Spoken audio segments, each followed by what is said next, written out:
Hello, I'm Zarganat and welcome to my studio. Well, I'm sorry it's a late start tonight. It's a lot later than normal, but I was doing important stuff, some legal paperwork that needed to be done. Had to be done. I've just disappeared off camera. Now let's bring this desk down. I'm sitting down for once. Bit more. That'll do for the moment.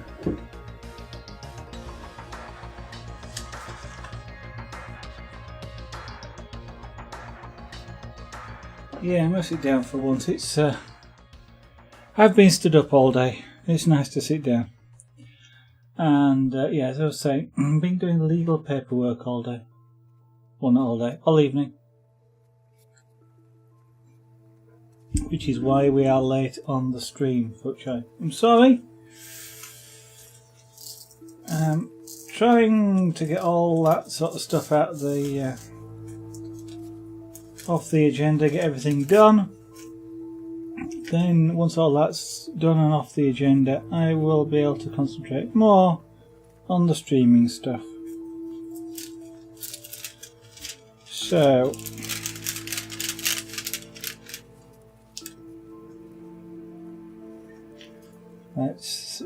so I will be doing a pyrography. I know what the subject of the pyrography is. It's since it's another commission. I just have to find an appropriate image for that commission. Why do people never do things like give you a photograph of something that they'd like? They always just, please, just do. That's the worry, because then you've got to think about what it is that they might like, not what you like, what they might like. And then there's a danger that they might not like it. So always get a deposit first, a non-refundable deposit. And good evening, Wolfie. Nice to see you again. Yeah, soon all that legal stuff and things will be out of the way. And I have a little bit more time. Not a lot, but a little bit more. So I spent something like 4 hours tonight on legal matters.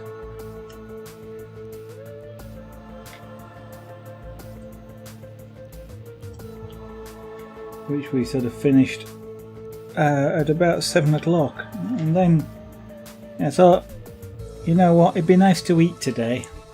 So I had some food. Otherwise, yeah, I don't know what I'd have been saying on stream tonight. Eating occasionally does kind of help. Helps with streaming as well. Stops you from falling over. Or at least helps to stop you from falling over. How have you been, what have you been up to today? Ooh, I need to clean my nails. Or putting it another way, it's Monday. What's today's game?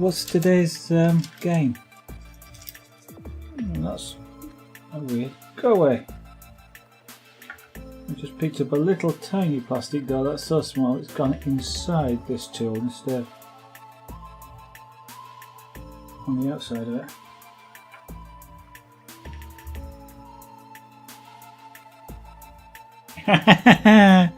Yes, Stardew Valley. Game I've never played. It's a game I've watched quite a few people play. It's one of those, well, as you found out, it's one of those, I'll just do a bit more. I'll just get this bit done and and you find as you just did it's 5 a.m. in the morning. You youngsters, 5 a.m. I can do that one day. I can't do it more than once. Not without a long rest in between.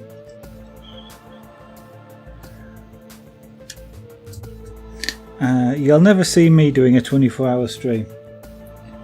That's for certain.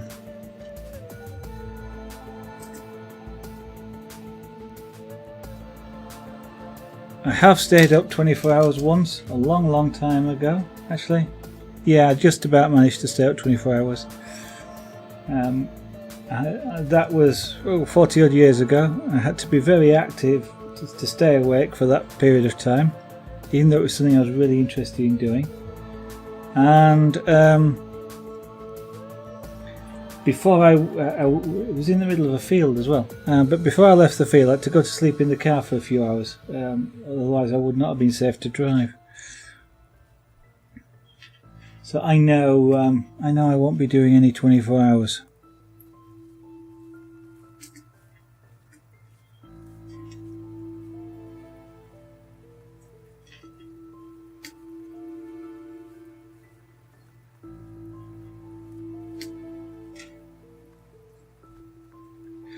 So I take it you enjoy Stardew Valley now?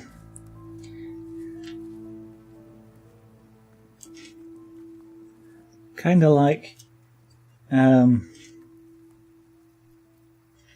sort of a bit like Minecraft and Farming Simulator all wrapped up together in a sort of a cartoony sort of fight things and kill them kind of way.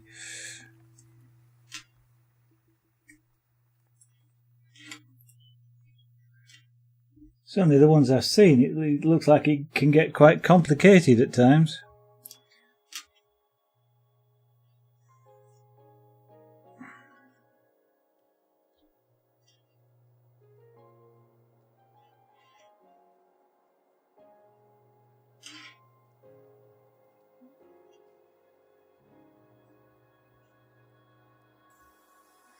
So yes, I'm hoping I will have sufficient time tomorrow to start the commission. I've no real idea how long it'll take. I mean, the last one only took a few hours, so about 6 hours. So hoping the new one only takes that long as well. I'm hoping it only takes that long because it means I've got better at doing them. Not that I want it to be quick specifically, that's just it's a nice thing to happen. Well, I suppose technically I make more money as well if I do it faster, but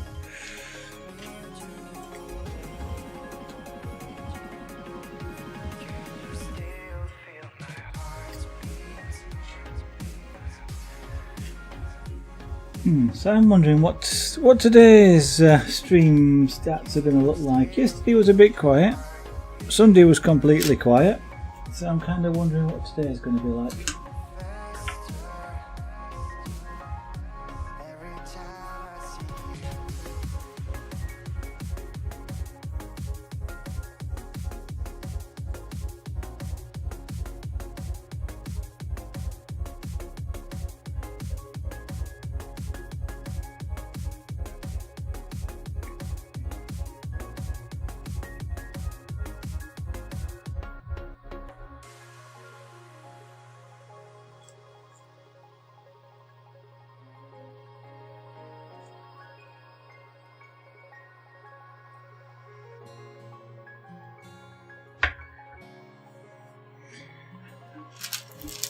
So, in the meantime, as the pyrography isn't ready, makes it sound like I'm cooking, which I am, I'm cooking wood. As it's not ready, I'm doing more magic dots. It's magic how these dots fill in when I don't have the opportunity to prepare pyrography in advance. You know what I ought to do? I was thinking, should I zoom in that a bit, you think? Come down a bit.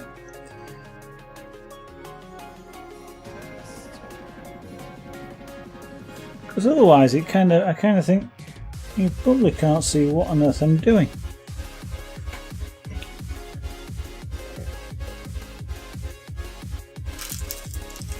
And actually that's better for me because that camera was kind of just brushing my hair, which kind of bothered me a bit.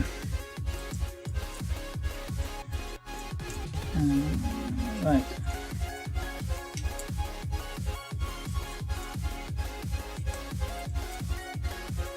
And then once that pyrographic commission is done, then I'll maybe do that other Hearthstone card. That can be awkward to say at times, and I keep wanting to say Hearthstone. I'm sure there was a game called Hearthstone at one time. No idea what it is or where or how or anything about it now, but sure there was, because I keep wanting to say Hearthstone.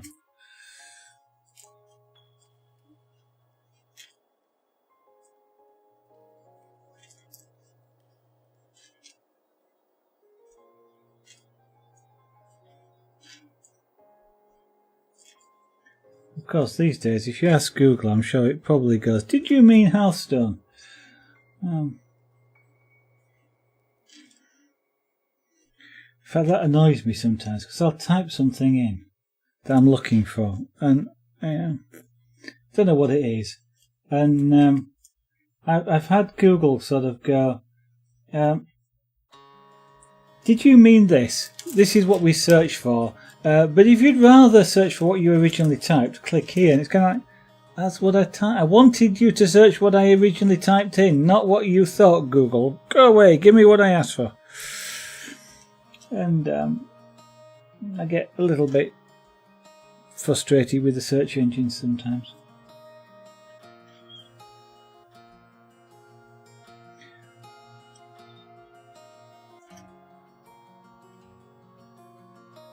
And did I hear the other day something about, and it was probably completely fictitious, and I can't remember where I heard it, but something about there being, potentially going to be sort of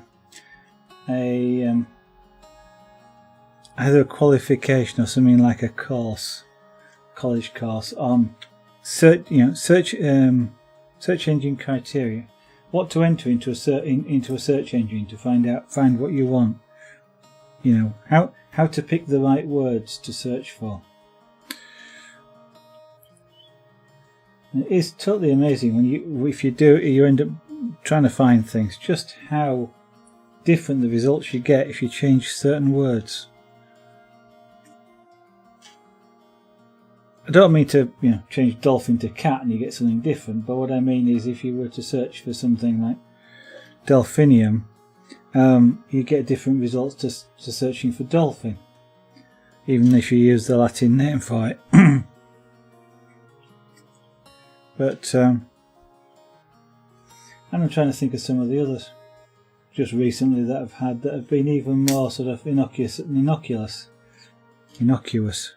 Things like searching for Santa Claus or for Father Christmas.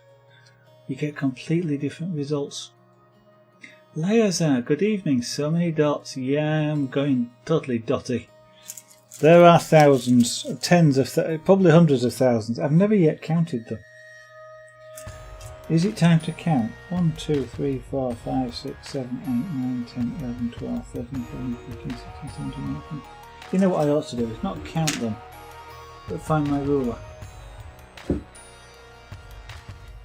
Which I may give up doing really quickly, since I can't. Oh, where's the tape measure?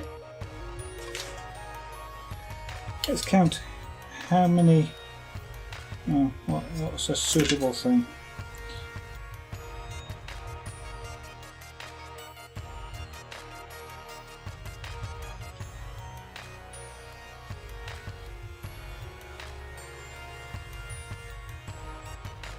So that would be 1, 2, 3, 4, 5, 6, 7.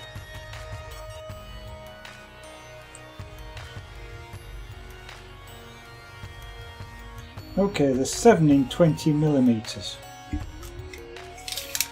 and this is 350 millimeters wide. So if somebody does the maths, because I can't, and it is 250 millimeters tall. I'm sure that's hundreds of thousands of dots.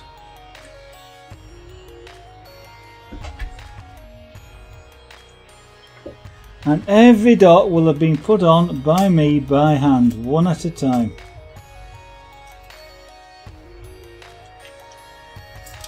It'll be an achievement if nothing else.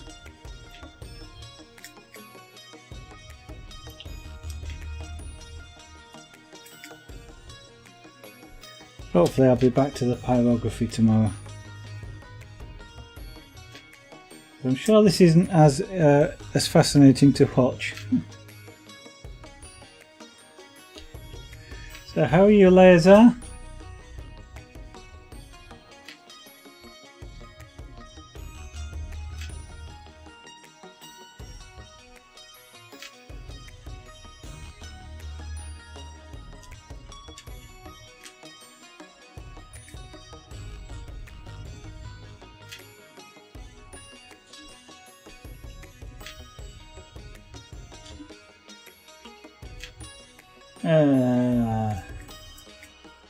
What's in here?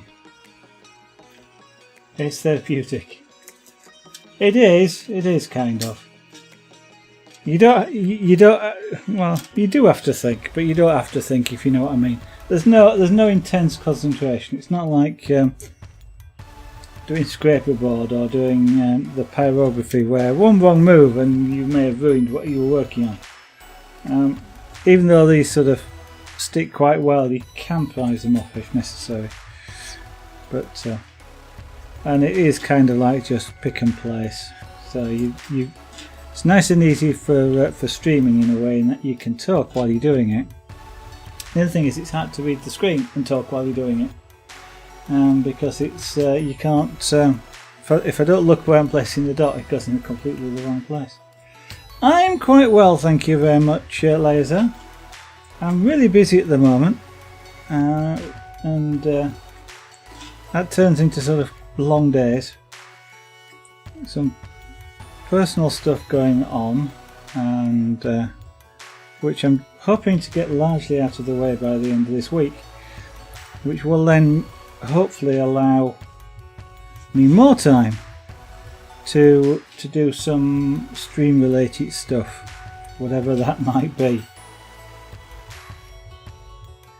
But it's like tonight, I spent something like about 4 hours on legal papers, filling forms in basically, and that made me late for stream, or late at the. Wasn't exactly late for stream because I started before 8 o'clock, and I start between 7 and 8, but it was at the late end of the stream rather than nearer the start, which is where I usually prefer it to be.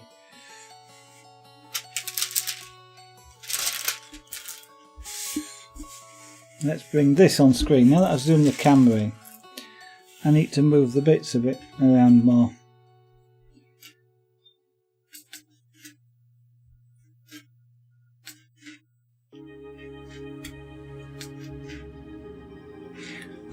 In fact, actually, that camera's still a bit high. One of the things I've been thinking about today, whilst I've been doing other things, it's great. While you're doing other things, it's amazingly good at times to think about odd weird things like the stream. I've been thinking about redesigning the screen layout here. In fact, I'm almost convinced I'm going to do it. Take away the blue box at the bottom, and maybe take away the slideshow as well. I'd take away my picture as well, but I think, so people seem to like to see somebody on stream.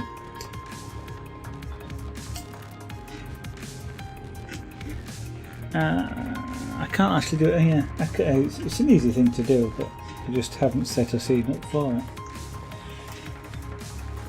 I can concentrate on this camera if I need it to, but I haven't got a mix of the two set up.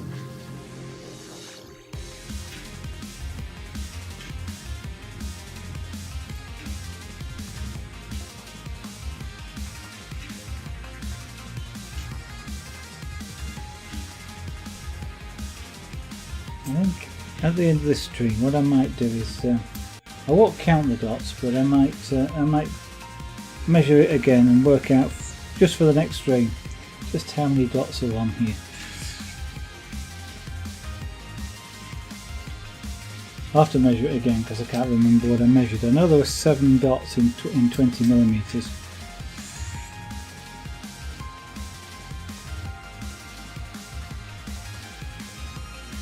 kind of an odd number in a way. Well, I don't suppose it is, but it is what it is, whatever it is.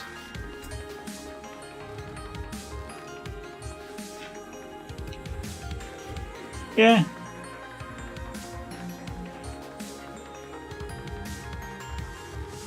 Oh, I'm comfortable either way. Yeah, Laser doesn't. Having the camera there doesn't bother me. Right at the start, maybe when I first started streaming, I wasn't fantastically bothered then, to be honest. But I only had one camera back then, and so it was a decision made at that point. But until I realised I actually had another camera lying around and I could connect it up. No, kitties always take priorities. They don't sleep on the desk anymore, but that's kind of because there's so much else space for them now to go sleep. In fact, Felix is actually asleep in the doorway, just over there. You can't actually see the doorway, but it's just to the left of me. They don't actually come in and jump on the desk, which is kind of nice because it means leaving stuff like these dots out means that they don't go spilling them all over the place, or if I leave a drawing out or something like that, I don't get muddy paw marks on it. But if they come in, I can pick them up. I know Junior's gone unhidden somewhere quiet this evening. Theo, I know, is with Lady Zara because we had chicken for tea, and they know they don't get bits while I'm eating. They don't get bits of my food, so they don't bother coming to me. I know Theo at least is currently sat with Lady Zara. Once they settle down and realise that she may or may not give them anything, then they tend to sit and be patient, but you do have to watch them jumping up on the table and trying to eat your tea for you.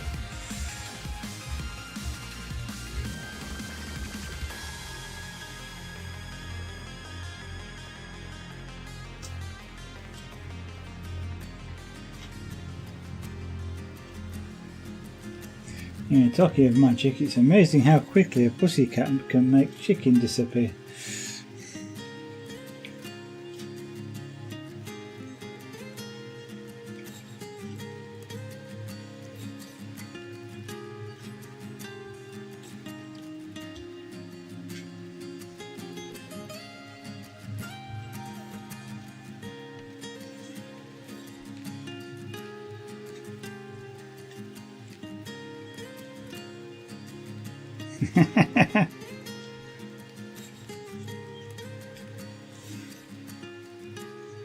Yeah.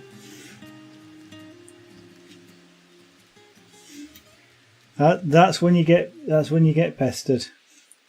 You got to teach them now to be patient, and just to sit there and wait, and then they get the reward.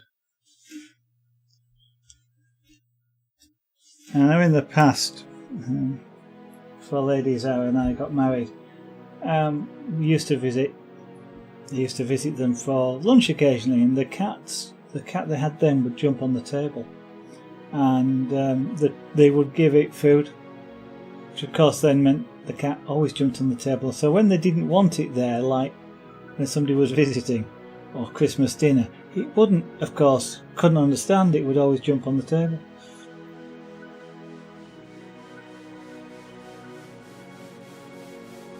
Yeah,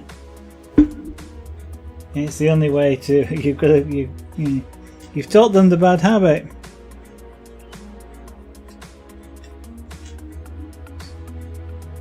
See, what it should be is as a reward for the good behaviour. So if they'd sat quietly by you, that's when they get it. If they start pouring, they don't. In fact, we once went to SeaWorld, and at SeaWorld at the time, this was in Florida, they had and actually I think they still do. They had like a behind the scenes program, which at the time they called Trainer for the Day. What you got to be was to basically go around some of the with some of the trainers. So you got to go in things like the killer whale tank, and pat the killer whales, feed them, prepare the food, see how all the training went on in the background with all sorts of the animals that were there. And at the time they had a cat and dog show as well, and so they used to train cats. But what they were explaining to us how you train cats, and it's basically the same as how you train killer whales or any other animal. Basically, they do things because they want to, of course. So the trick is to make them want to do what it is. But for them to realise when they're not doing what it is you want them to do. So one of the things that was common across all the training is, if you're training an animal to do something, if it doesn't do it, what you do is stop dead still. You don't look at it, you don't interact with it, you don't move for something like 10 seconds. And then you carry on. So you literally just freeze. And then carry on. I know that wasn't 10 seconds. And that way, because there's no interaction at all, the animal isn't getting any feedback, it's not getting any, playing or anything like that, it doesn't misinterpret things. And they very quickly learn that when you do that, they've not done something right. And so that's how you kind of have to sort of deal with it ultimately, train them with the right behaviour. So anytime they sit and be quiet by you, Lazar, then give them 10-20 seconds of it and pat them, stroke them, give them a little bit of food. Okay, Wolfie, see you tomorrow. Thanks very much for dropping in, and I'll look out for you tomorrow. By the way, was that photograph fine? That it was in Instagram. Yeah. Learned quite a lot as well about training and about how they do it, how it's a progressive thing. So with lots of animals are curious, basically, and the cats especially. Well, the cats kind of, obviously, with liking cats and knowing how to train them was interesting. But they do the same thing with dogs and lots of other animals. They train them by the nose, basically, almost. It's they use a clicker, an audible device that makes a unique sound. So when an animal's done something that's right, they get the unique sound, and then they get a reward of some kind, which usually is food. But with cats, you can also stroke them, pat them, whatever. It starts off with food, and they associate food and stroking, for example, so that the cat likes the stroking as a reward as well. And what they'll do is, if they want a cat, for example, to roll over, what they start by doing is they'll get like a table tennis ball on the end of a stick, brightly coloured, and they'll just hold it down by the cat. And most of the time a cat will be interested enough, they'll go up to it and smell it. So they click and give it a bit of food. And they keep repeating that, and the cat gets the idea that touching the nose to the ball gets them a reward, which might be food, or if they've progressed further on, progressed in changing food, because they don't want to overfeed animals. So what they do is they'll give them a bit of food and stroke them at the same time, and then gradually they'll just stroke them without giving them the food. So the reward becomes the stroking, etc. And so once the cat will automatically touch its nose to the ball, they then move on. Or if a cat, I'm saying cat, but it doesn't matter what the animal, if it doesn't want to touch its nose, they'll just touch the ball to the nose, and give the cat and click and give the cat a treat. And after they do that a few times, the cat again still gets it in its mind that nose touching ball means treat, and then it will go to the ball when it sees it. Then what they'll do is gradually move the ball. So they'll move the ball a little bit, and if the cat doesn't get the idea to follow it and touch it, they'll sort of tap it on the nose with the ball and give it the treat. And so eventually the cat is trained, if you like, with its nose to follow the ball. And then what they do, of course, is make the ball go down so it rolls over and comes up. And of course that's the trick, and the click and gives the cat the food or the treat or whatever. And they can get them to do all sorts of complex behaviours like that. That's how they teach the dolphins and all the other animals, the walruses and things like that, essentially by giving it a visual guide. And then once they will do those sorts of things, they start to introduce the commands as well, as to how, what command they want to associate with something happening, which gets the reward. And then they sort of discontinue using the ball, if you like, and just use the hand gesture or whatever it is, the cue. So that go over there, so the point, and the animal goes over there, and whatever they've taught it to do next. And again, they still use the click every time, even during performances. If you ever go somewhere like that and listen, you can hear them click when the animal's done something well. For something like the killer whales and things like that, they use a whistle, but and you can hear them whistle and then feed the animal fish. Lips to whistle, but I can play music for you. No, thank you.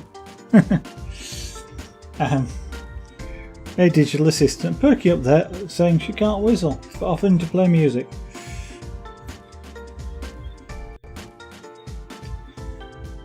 So one of our first cats, called Maui, I actually taught him to not do a trick, but to do something on command.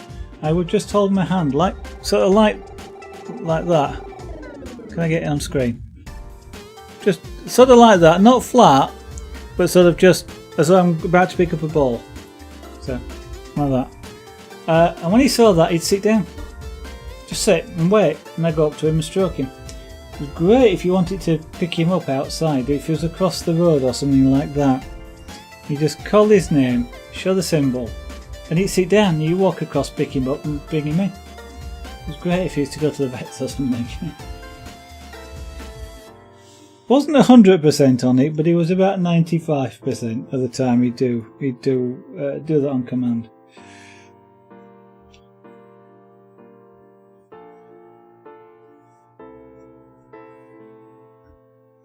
Kind of really ought to maybe teach Theo some, but not done that yet.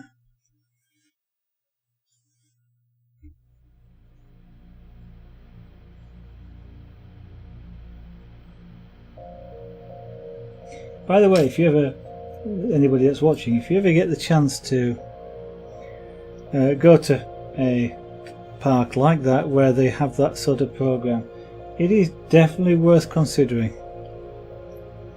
Yes, you might lose some of the magic, shall we say, in that you know what's going on. I mean, Disney World and things like that, the behind the scenes tours. Yeah, you lose the magic, as if you didn't realise that there were people in costumes. No, Mickey's real, of course, isn't he? He's real as Mickey, and so's Minnie. But for the animal trainers, being able to go behind, seeing how they prepare the food, how they do the training sessions, how they prepare for the shows, and you got on this particular case, you got to see quite a lot of the animals in SeaWorld behind the scenes. So I know we were preparing and taking food for things like walruses and the seals and the killer whales, preparing the show, putting the fish into the buckets on the stage in front of all the people that were there, but wearing a wetsuit, and got got the t-shirt, the special t-shirts. They gave you a... Yeah, they gave... I'm trying to think now if they gave you a t-shirt, whether you could actually... Don't think, no, you can't buy them. They gave you a t-shirt, yeah, because I remember while we were... Because, you know, at the end of the day, they give you a few souvenirs, shall we say. Kind of when you're wearing a wetsuit, you've got no pockets. So you start the day by getting changed, with a locker to put your stuff in, and then you go through the day. At the end of the day, they gave you a t-shirt. I think it was on the back. It says "Trainer for a Day," and it was quite a good idea. We were at the park. We went to the park 2 or 3 times, I think, in that particular visit, and it was quite a good idea to wear the t-shirt because you've got it. The trainers know how you got it, and a lot of them would sort of just wave at you or things like that, which was quite nice, to have that sort of interaction. And you could sort of go up to the trainers, and I mean they talked to everybody. There wasn't anything like that, but they would sort of at least be. It felt like they were more receptive to you, but the number of times we got asked on that visit, we must have been each asked 20 or 30 times. Fantastic t-shirt. Where do you get the t-shirt? Which shop can you buy that t-shirt in? I want to get that t-shirt. Where can you get it? Sorry, you can only get it in this way. Still got them somewhere. I must wear them again. Problem with a lot of these t-shirts like that, and I've got some for things like Star Trek, and is you kind of, or I kind of, I gather a few people kind of want to keep them for less ordinary days, shall we say. And the problem with that is there's never a really less ordinary day as such, and you end up not wearing these things. Because you're kind of afraid of wearing them too much and them sort of fading in the wash or getting ruined in some way or whatever. But of course, if you don't wear them, you don't get the benefit of having them in the first place.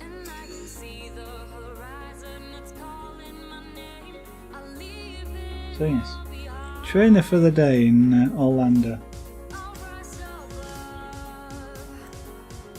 Definitely worth considering if you're out there.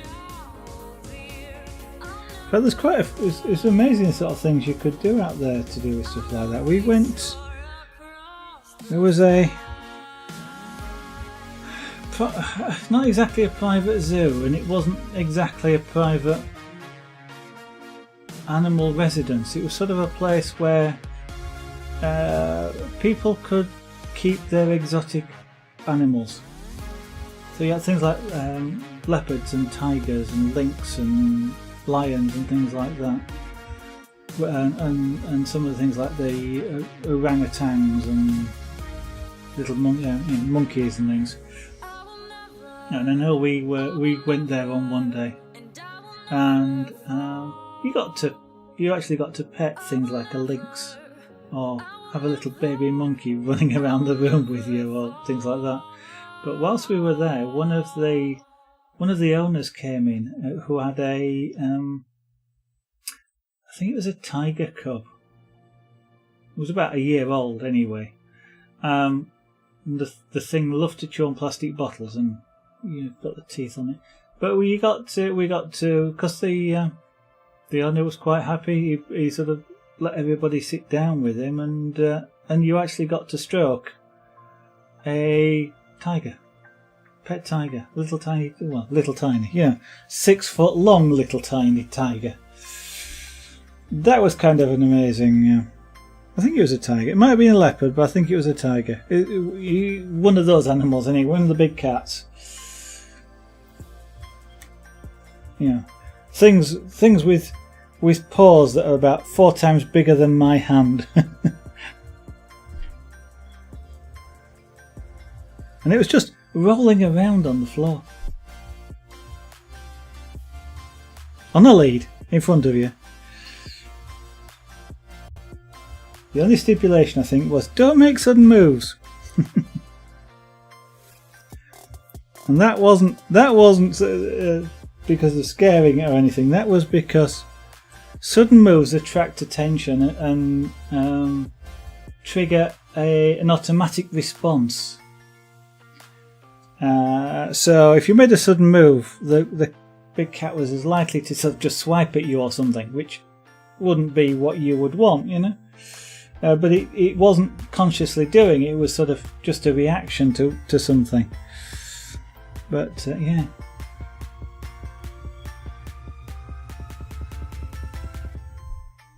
And the big cat's purr.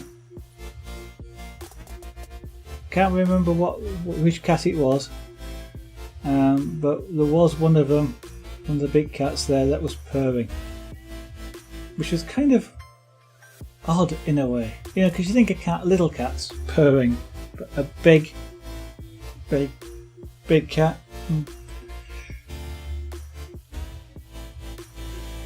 That was another kind of amazing experience to have.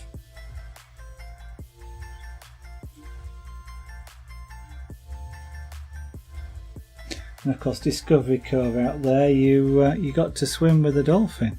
Well, you got to swim. Yeah, I wouldn't exactly say you swam with a dolphin, although I guess some people did. You got to be in the same tank while it came up to you and said hello and would let you pat it. And some people got towed around, I think, a little bit by the dolphin. But that was another amazing thing to do. And whilst you're there as well, you know, in some of the ponds you could swim in, there were actual animals, like one of them had rays. I hesitate to say stingrays because they weren't stingrays, but everybody thinks it's, you know, the big square-looking thing. It's a ray, but it doesn't. If it doesn't have a sting, it's not a stingray. If you know what I mean. But you got to have them, and it's a weird experience having one of those nibble on you, or nibble at your toes, because the mouse on the underneath of a ray, and so it comes over your foot, and then it sort of can nibble at your skin. It's a weird feeling. You get snorkel. I think you get snorkels there, or you can buy them there, and that's a good thing because you can stick your head under the water then and just watch all the fish. Cheetahs can purr. Okay, maybe it was a cheetah then. I know it was Sac. There was a lynx, and it must have been a cheetah then, because cheetahs are not a fantastically big cat. They're not like a lion's a big cat, if you see what I mean. I know a cheetah's a big cat, but okay. I couldn't remember which one it was, but yeah, purring. It's a real deep, or it was in this particular one, a real deep purr. And it liked having its ears scratched, just like the little cats do. You'd get behind the ears, and it was enjoying it.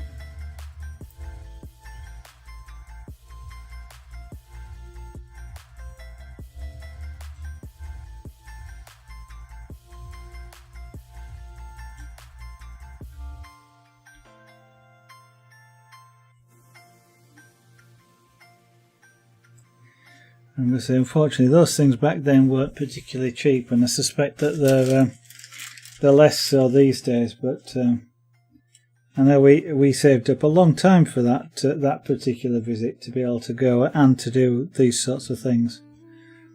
A lot of driving involved as well to get to some of the places like that, but kind of a one-off type of thing. That was definitely worth it.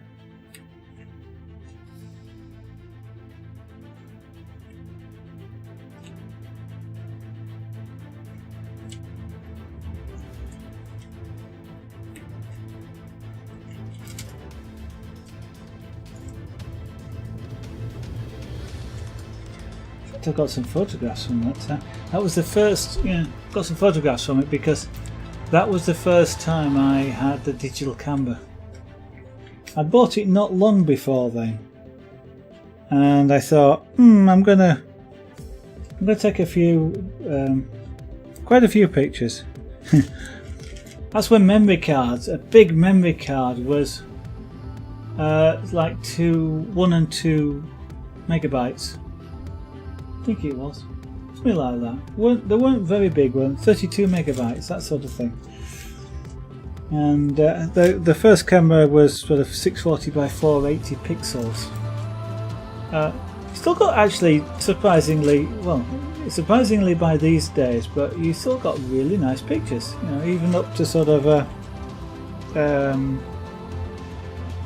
would be 6 by 4, which is what, about 150 by 120 millimeters, something like that. And I remember on that particular, I'd taken about 6 of these cards, which would have been sort of about 500 photographs. And we got about two-thirds of the way through the visit, and we're at this particular animal place, and I started reducing the quality of the photographs, taking, not being quite as high fidelity and as quite as high bit rate and things, to squeeze more and more photographs on. I think because I was running out of memory cards, and I think I came back from that particular holiday we were on with something like about 4,000 photographs in the end. Expecting only to come back with about 500, because before we'd have been using film. You know, when you're buying rolls of 36 and you've got them stacked up in your case, it kind of becomes obvious just how many you're taking, and because you've got to pay for them to be developed and what have you, you sort of a bit cautious about taking 36 just pictures. You take 1 or 2. Of course, digital cameras meant you take lots more photographs. I think it came back to something like 4,000, which I still have. I shall have to dig them out and maybe use one of those as a subject for, I don't know, scraper board or airbrush or pyrography, and maybe make it as a present for Lady Zara. See if she can remember the event.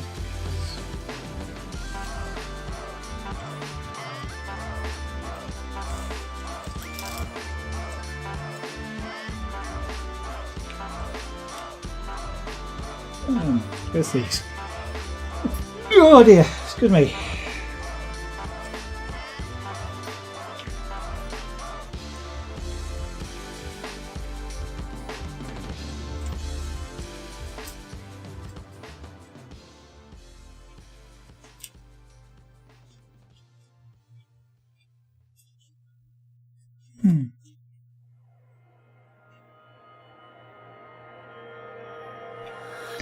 There are times when I wish I could paint the images that I remember of things like that, but I can't actually see the image in my mind clear enough to do it. But even if I did, I'm not very good at translating mental imagery into actual imagery. It'd be fantastic, because I read a lot of science fiction books, and the pictures in those books are absolutely fantastic. Thank you very much, Laser.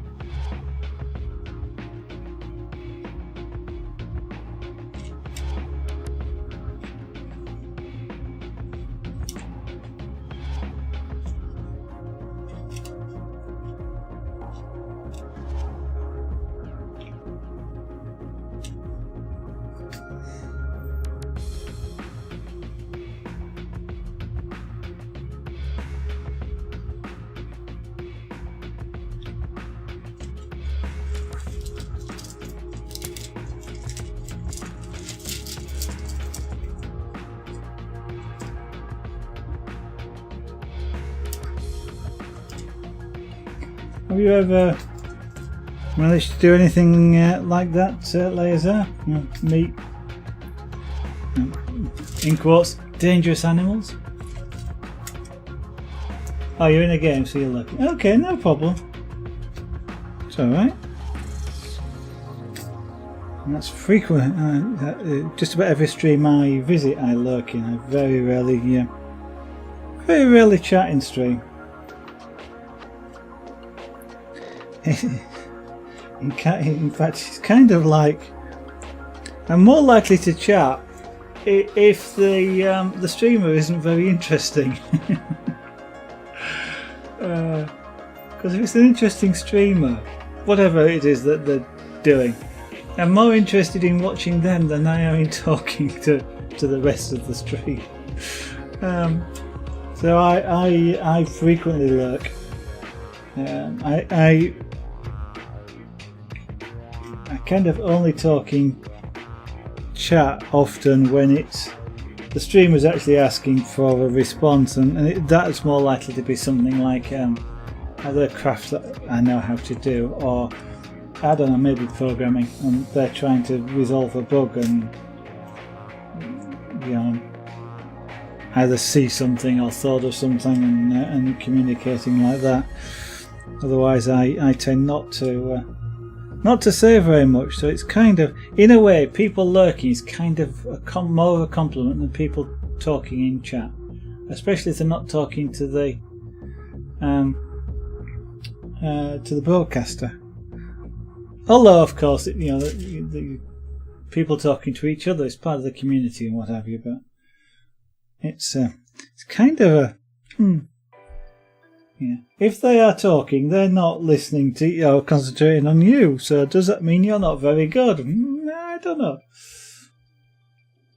Yeah, yourself. Oh, see if okay. Full-grown cheetah, lion cub, yeah, ocelot cubs. Wow. I consider you to be very lucky to have done that. Very lucky indeed.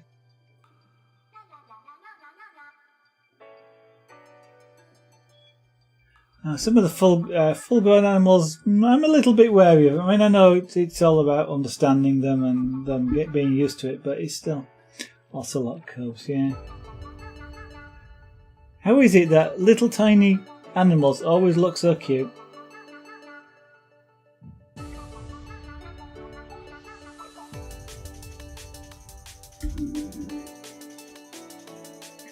I was about to say it's not something particularly special. What always fascinates me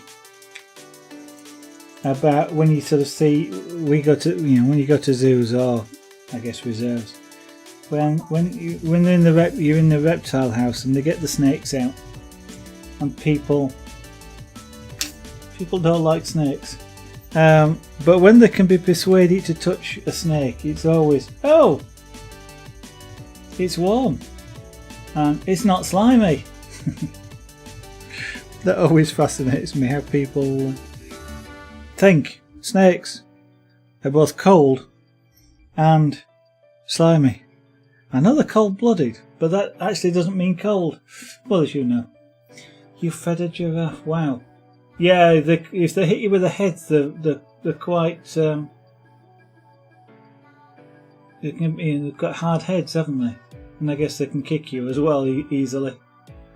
No elephant interactions yet. I've handed elephant grass and had it pick nuts up off your hand. That was in the zoo.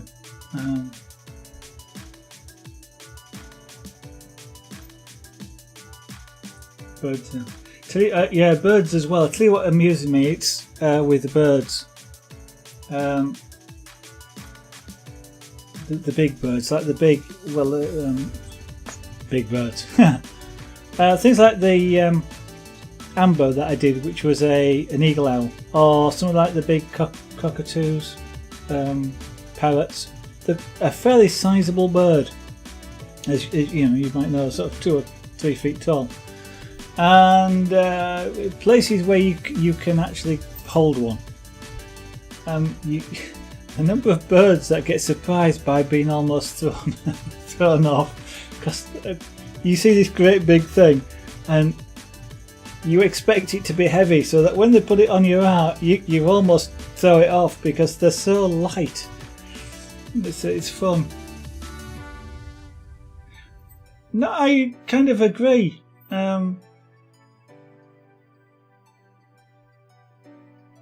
aren't bad at all. I mean, I'm not necessarily keen to be around a venomous snake, shall we say? And some of the constrictors I prefer not to be hungry at the time. But yeah,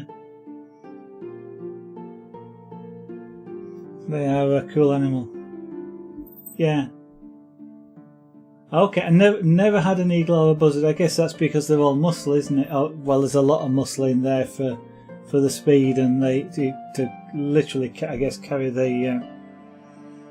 I was going to say prey, but you know what I mean. Whatever it is they're eating, and dissect it. Mind you, owls eat smaller prey, don't they? Really, I suppose. But yeah, it's really surprising just how light they are for the size. You just don't expect it.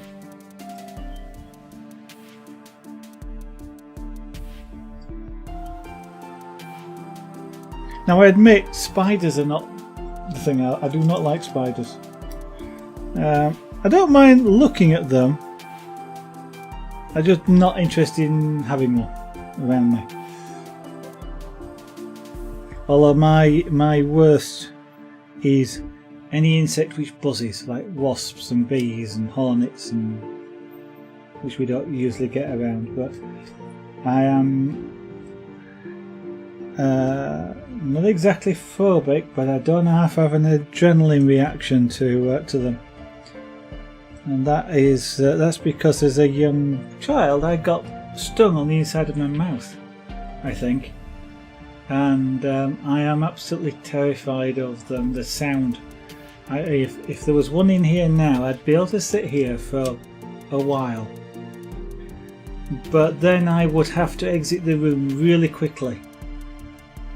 And even if it wouldn't matter if I was streaming, wouldn't matter what I was doing, I would have to exit the room just to let the adrenaline go. Yeah, they are playing dangerous, yeah. No, they don't gross me out at all.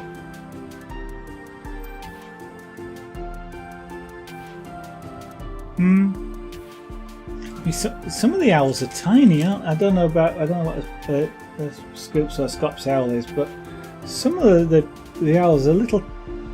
I'm holding up here, little tiny things. You know, just a few inches tall.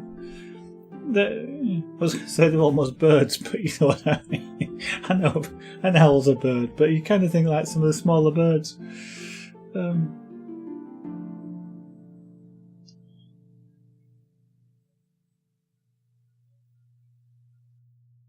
Yeah. I don't like. I'm not with household spiders. Here in the UK, I'm sure they're different to what you've got over in South Africa, but I don't think we've got any venomous ones naturally over here. But they're so small. Some of them are, a couple of inches across, and I don't like them. I can deal with them. Lady Zara doesn't like them. She doesn't mind bees and wasps. Literally, it's. I know people say an adrenaline rush, but this is kind of extreme. It just goes straight through me, and I just cannot sit still. The spiders, yeah, I can dispose of spiders. Whether if we're talking about things the size of black widows, maybe not, but that's where I'd probably use a long trap on a pole, which is what if I have to deal with wasps. We've got it's a pole. It's about 1.5 foot long, and there's this trap on the end. You sort of put it over, because they're usually on against a window. Put it over the top, and there's a little door you can slide which captures it, and you can then sort of hold it out the window and release it. Daddy Longlegs. Interesting. Daddy Longlegs in England is what we would which is more proper name, is a crane fly. I don't know if that's what you're referring to, or whether you are referring to a spider. So daddy longlegs in the UK are actually a fly, I guess.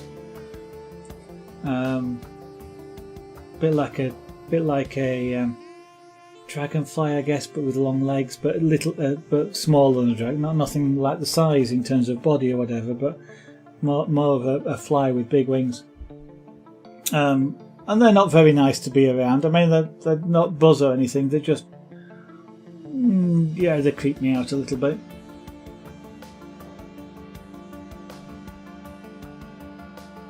Yeah. It takes me about 5 minutes after I'm out of the environment for the adrenaline to calm down, and then I can be sort of like that just from the adrenaline. You know, I'm not scared. Well, I was scared, I guess, but once I'm out of the environment, I'm no longer scared. But it just takes a while for the adrenaline to go away. Okay, that's a cellar spiders.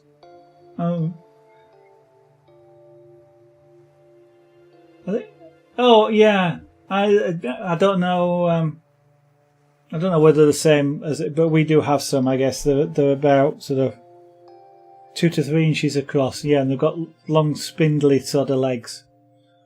But there again, daddy long legs, the fly type thing, similar sort of things. They've got about sort of 1.5 inch long legs. Cellar spiders, yeah. And yet, I can watch natural history programs or things like that with them on, and I can watch other people handling them and not be bothered. But I can't even watch programs with bees and wasps on. I get a not quite as strong a reaction, but I still get the same sort of reaction. It's the sound that does it.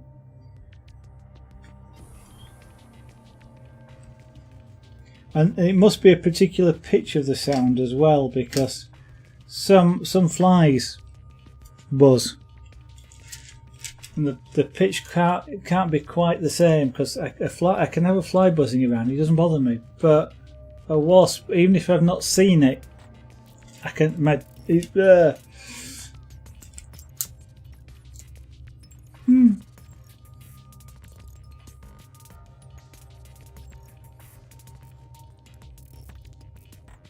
Yeah, don't like either really.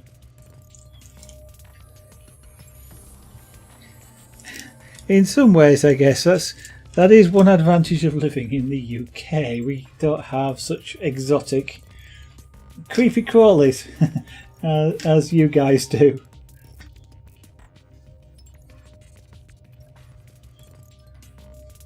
I guess that's the trade-off, you know. I think some of the things that live in Australia, for example, which is sort of always a favourite, if you like, I guess, for the English to go live, is yes, you have the sunshine, but then you have all these other things to contend with instead.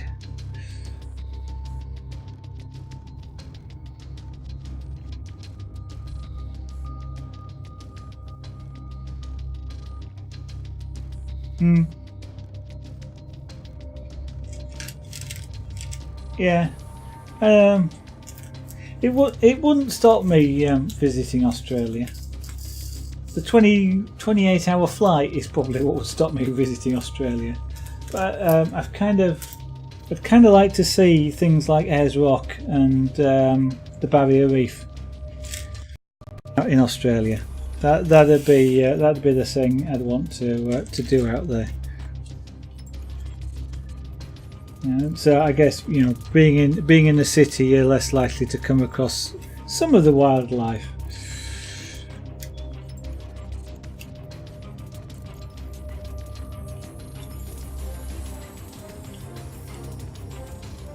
And I don't think it's silly at all for that to be a reason. I mean, you know, what's the point in visiting a place if you're going to be nervous and looking over your shoulder every 2 minutes, you know? for things like that, and being worried that what you might find when you open the door somewhere or something.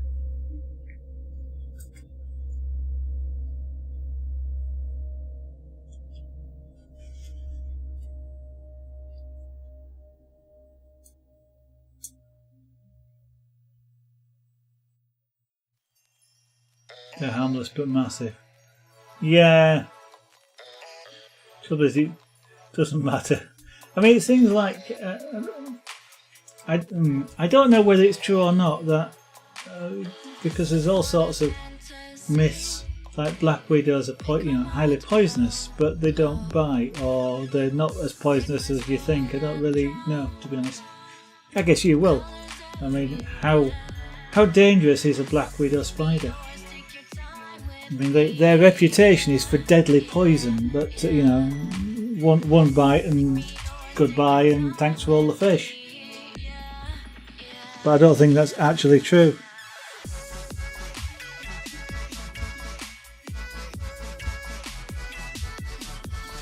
Yeah, giant spiders. They're the ones I don't mind watching people handle, but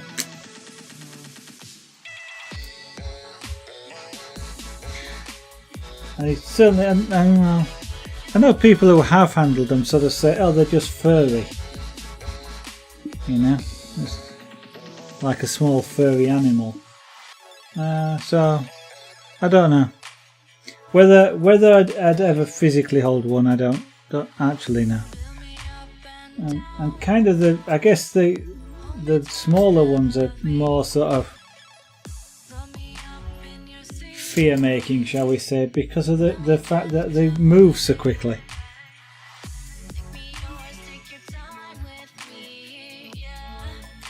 Okay.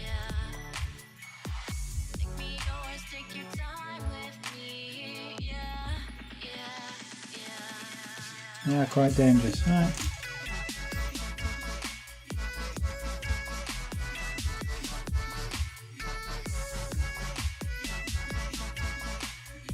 I think, I mean, in the UK they are, I think they're extremely rare, even if they, because of course they're not native here. I think, from what I understand, black widow spiders that are found in the UK usually come over in things like crates of bananas, hidden in the amongst the produce.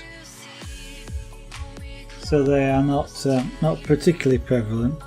I would have no idea if that was what I was looking at, though, to be honest, if I saw one of these things outside.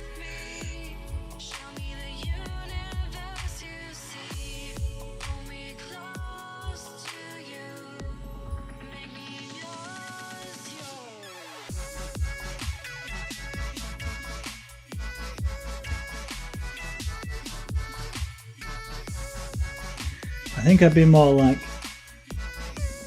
that's furry, it's got 8 legs and it's big. I'm going that way.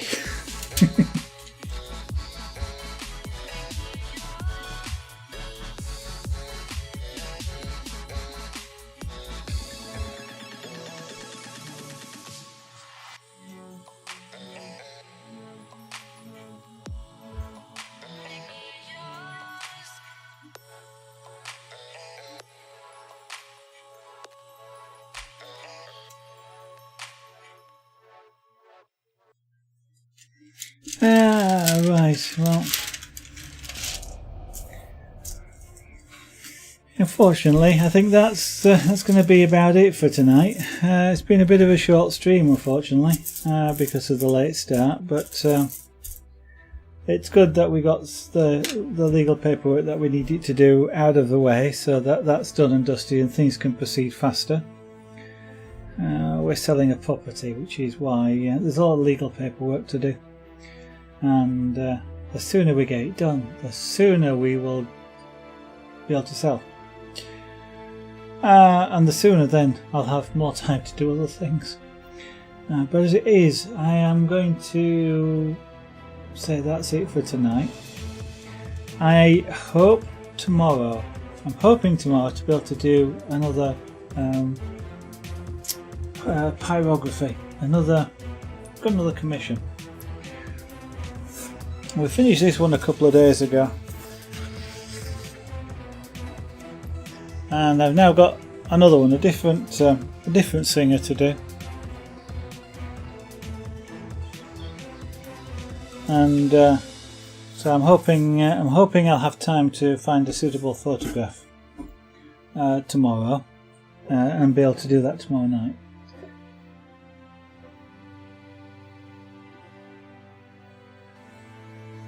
I wouldn't want to see anybody bitten by it, to be honest, especially your cats. Yeah, that one would be really. Yeah, I can understand why you do it as well, because the thing with cats is they're likely to go up to it just to see what it is.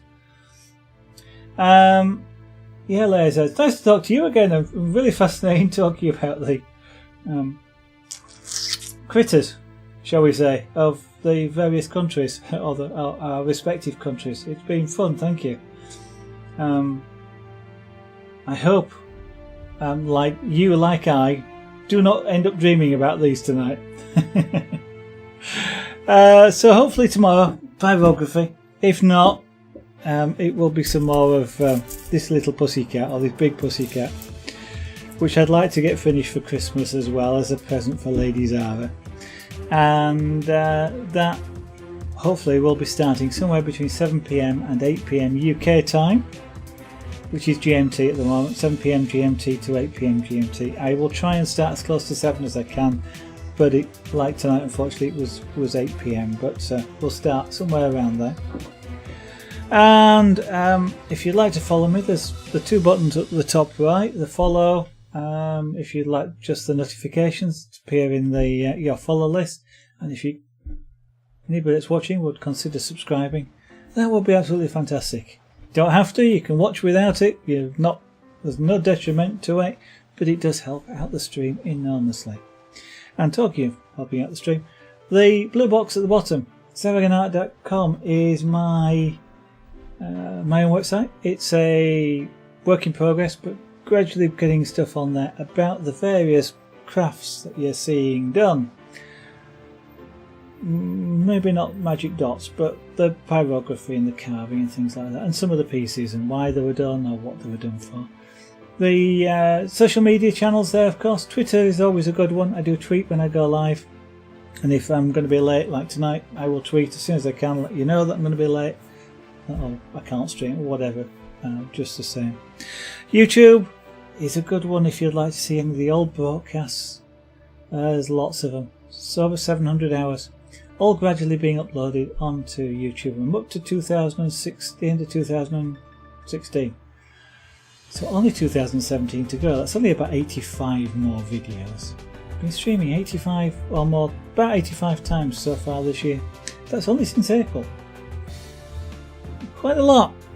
And of course, talking of helping out the channel, there's zaraganart.etsy.com, which is a shop where the jewellery that you see made on the stream, whether it's the chainmail, the beadwork, or even the crystal work, that's available there to buy if you'd like your own version of it.